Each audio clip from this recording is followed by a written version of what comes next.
Welcome to the Learning Pines YouTube. We hope this video helps. You begin the transition now by confirming the new food suits your cat's age and sensitivities, then prepare tools: a clean bowl, a measuring scoop, and a simple log. Once ready, mix 1 part new food to 3 parts old at the next feeding.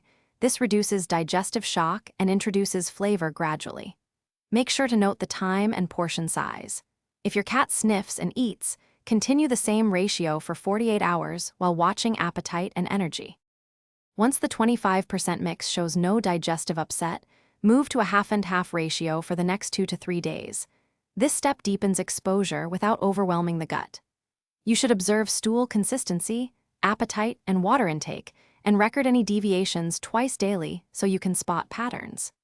If your cat hesitates, try warming wet food or adding a teaspoon of the old food's broth to entice eating. Keep portions consistent to prevent weight fluctuation and preserve your cat's feeding routine.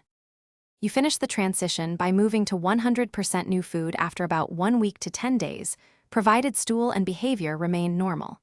Make sure to store the new kibble or wet food airtight and at recommended temperatures, and dispose of the old food responsibly. Continue to monitor weight and stool for another week. If your cat shows vomiting, persistent diarrhea, blood in stool, or marked lethargy, stop the change. Temporarily return to the prior diet, and contact your veterinarian for guidance and possible allergy testing. Thanks for watching. Consider subscribing if we helped you.